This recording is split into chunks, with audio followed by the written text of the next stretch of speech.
bien bonjour à tous, c'est Netos et je vous retrouve pour une nouvelle vidéo sur Planet Coaster 2. Alors comme vous pouvez le voir, je suis enfin de retour à Historia. Donc ça c'est le quatrième épisode de cette petite série de mon parc.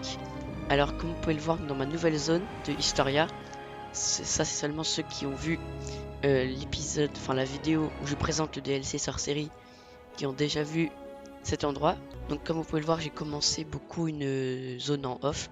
Du coup il n'y aura pas d'accéléré aujourd'hui parce que ce sera simplement de la visite de tout ce que j'ai déjà réalisé dans ce magnifique parc, hein, très intéressant je trouve. Donc on est dans le Historia toujours, hein.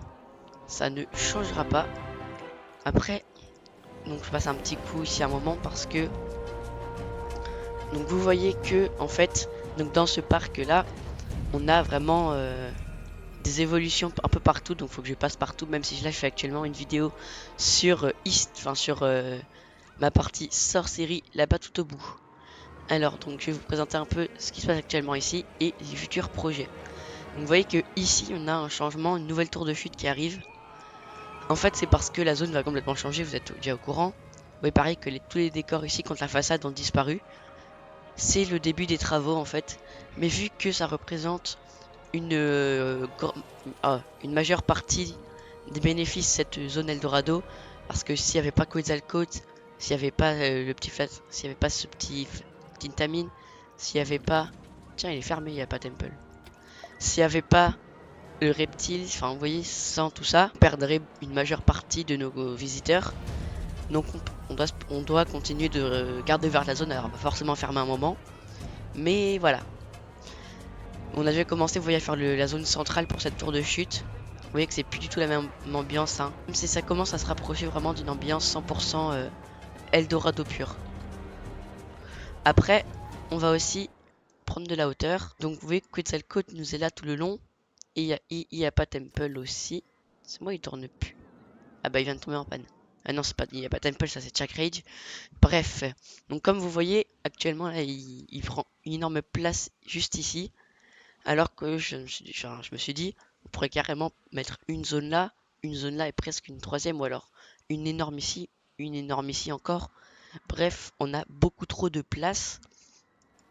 Donc ça pourrait être très très intéressant donc de pouvoir retirer ça et ça nous ouvrirait un passage phénoménal vers des nouvelles zones que on n'a pas encore pu construire. C'est pour ça aussi que j'ai pensé à plusieurs zones. Normalement ce serait une western juste ici derrière. Ou alors derrière The Mist of Chronos. Je sais pas encore si elle sera là ou là.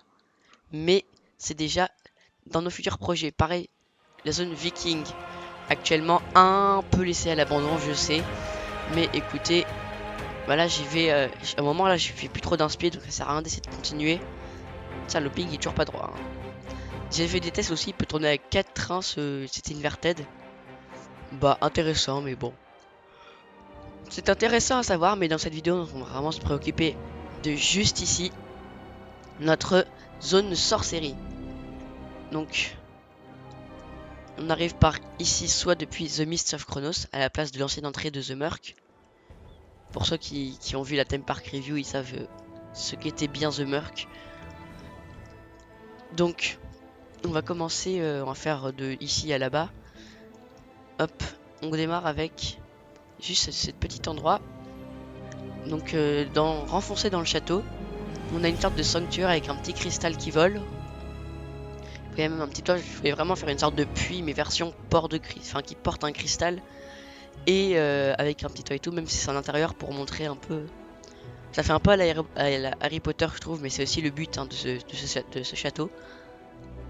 Donc vous voyez que j'ai posé en fait un truc qui tourne sur une plateforme radiale, pour essayer de rendre un peu plus aléatoire les mouvements des cristaux, même si après on voit surtout qu'ils tournent, hein. On voit pas beaucoup d'autres mouvements. Une petite fenêtre assez inutile.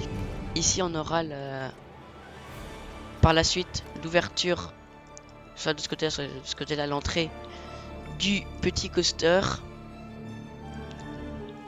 Alors, on a juste là donc 2 piliers. En fait, vous voyez, ils servent un peu à rien, mais ils sont là pour la déco. En fait, c'est vraiment dans cette zone, enfin même dans tous les parcs, hein, les parcs, ils vont venir construire des trucs en faisant du détail inutile parce que c'est pas utile la storyline, mais ça rend bien.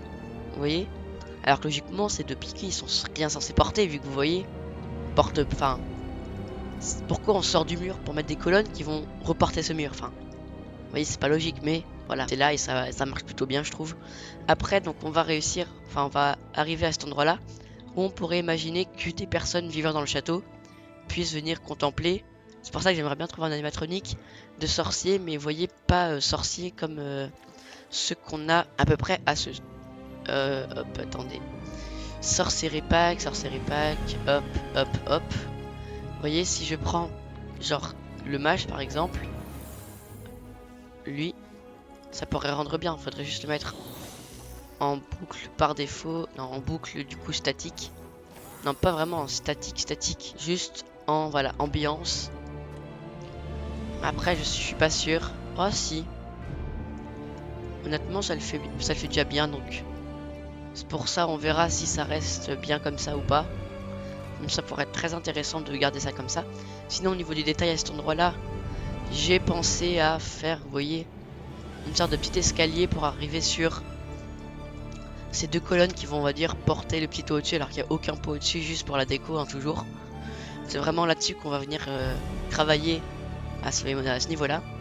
On va avoir deux petits trucs, comme c'est des fenêtres, bah, comme si qu'on pouvait regarder depuis l'intérieur du château.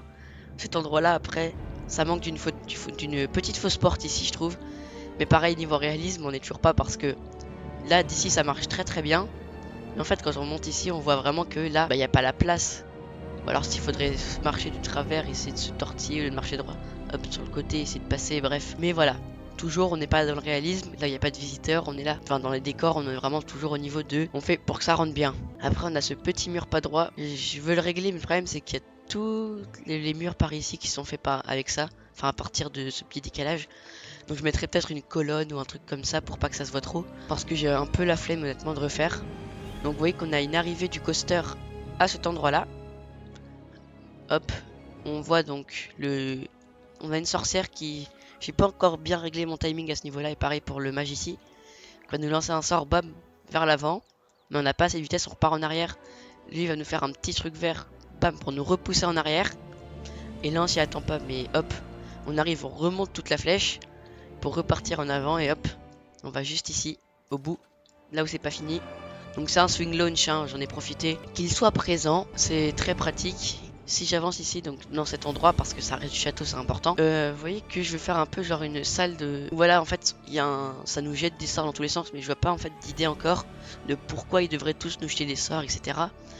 Donc voilà, on va en rester... comme ça pour ces petits trucs là. Donc si on continue par ici, il n'y a pas encore de décor juste à cet endroit là. Pour ça qu'on arrive juste là. Donc vous voyez que on est sur un château un peu comme, si je regarde dans les plans, celui-là. Vous voyez que, alors ça n'a rien à voir hein, comme vous voyez maintenant, mais c'est mon inspiration parce que lui vous voyez que c'est un octogone. On voit il y a tout l'écran. Alors qu'en fait, parce qu'il est fait pour être vu de tous les côtés, vous voyez que je suis derrière, ça rend bien. Sur le côté ça rend bien, etc. Moi il est fait pour être vu d'ici. Et il n'est pas fait pour être aussi détaillé. Vous voyez que on a la petite tour sur le côté qu'on retrouve aussi, mais beaucoup plus haute, parce que je la voulais vraiment plus haute. Ça fait un peu cathédrale, vous voyez qu'on est ce genre de support qui vont vers l'intérieur. Les cathédrales ont le même genre de truc. Donc en fait c'est composé d'une double aile, pas pile à 180 degrés de différence, je crois qu'il y a 120. Non, un peu plus, je sais plus exactement il y a combien, mais ouais. Parce que j'avais utilisé les métriques du jeu, donc je ne peux pas forcément retrouver il y avait combien. Avec une petite tour un peu décalée ici, vous voyez, plutôt, pour fermer ce petit arrondi de terrain d'ailleurs. J'aime pas le fait qu'il y ait... Bon, de toute façon, ça se voit presque pas. Donc vous voyez que on peut parfaitement, on voit la petite truc, je trouve que ça rajoute un peu de texture les lettres ici. Après je manque un peu de détails sur celle-là et pareil ici, même si après la tour principale c'est vraiment l'aile ici, avec vous voyez ce genre de balcon que j'avais essayé de faire, pas fini hein. Et du coup en fait un bout de balcon à l'envers au-dessus pour faire, je sais pas, je trouvais que ça rendait bien mais j'ai pas eu mon résultat final voulu. On a vous voyez ces petites arches à cet endroit là qui rajoutent du détail, pareil ça, pas du détail mais ça rend plus joli, hein, j'ai testé sans. Hop, ce petit truc animé. Je trouve ça assez cool que ça varie un peu la luminosité, je trouve ça vachement sympa. On a donc des petites vasques, eux ils les ont fait en vert, moi en mauve, je trouvais que ça rendait beaucoup mieux. Donc de laisser le mauve de base de ces vasques. Aussi, j'ai fait des alignements des vasques plus petites vers des plus grandes vers le centre. Pareil, toujours une idée qui joue pas beaucoup mais qui est là pour ceux qui remarquent. Ici, par la suite, on aura un gros cristal qui flottera un peu comme dans ce petit sanctuaire. Donc voilà, pour cet endroit-là, on va aussi retrouver donc cet endroit. Donc sur le layout, donc vous voyez que on a donc des arbres un peu méchants, mais surtout une sorte de fausse grotte aux cristaux en extérieur, mais c'est pas censé être une grotte, juste un endroit plein de cristaux dans lequel on passe, qui est voilà naturellement dans une forêt un peu perdue, mais pas. Je veux plus garder l'ambiance cristaux que forêt.